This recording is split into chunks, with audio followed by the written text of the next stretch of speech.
ನಮಸ್ಕಾರ ಸರ್. ನಮಸ್ಕಾರಮ್ಮ, ಚೆನ್ನಾಗಿದ್ದೀರಾ? ಚೆನ್ನಾಗಿದ್ದೀನಿ ಸರ್.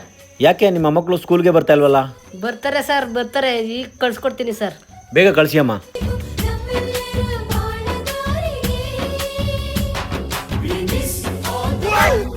ಬರ್ರಪ್ಪ, ಸ್ಕೂಲ್ಗೆ ಹೋಗ್ರಿ, ಮಾಸ್ಟ್ರು ಬೈತಾರೆ. ಬನ್ನಿ ಬರ್ರಪ್ಪ, ಸ್ಕೂಲ್ಗೆ ಹೋಗ್ರಿ, ಬನ್ನಿ.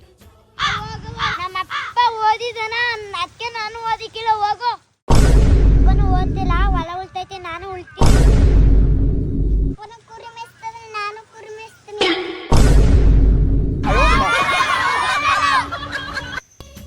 ನಿಮ್ಮ ಮಕ್ಳು ಸ್ಕೂಲ್ಗೆ ಹೋಗಿಲ್ವಂತೆ, ನಿಮ್ಮಂಗೆ ಆದರಂತೆ ಏನಾರು ಮಾಡ್ಕೊಳ್ಳಿ. ವಿದ್ಯಾ ನಮ್ಮ ತಲೆಗಂಟಾನೆ ಯಾಕಾದ್ರೂ ಸ್ಕೂಲ್ ಬಿಟ್ಟು ಅಂತ ಹೇಳಿ ಬಿಸಿಲು ಮಳೆ ಚಳಿ ಅಂದನೆ ಒಣಗ್ತಾ ಇದ್ವಿ. ಈ ನನ್ನ ಮಕ್ಕಳು ನಮ್ಮ ಥರನೇ ಆಗ್ತಾವಲ್ಲ. ಎತ್ಕೊಳ್ರಲ್ಲ ಬ್ಯಾಗ್ನ, ನಡಲ್ಲ ಸ್ಕೂಲ್ಗೆ ಬಿಟ್ಟು ಬರೋಣ. ಸ್ಕೂಲ್ಗೆ ಹೋಗಲ್ವಂತೆ, ಸ್ಕೂಲ್ಗೆ ಎತ್ಕೊ ನಡಿ.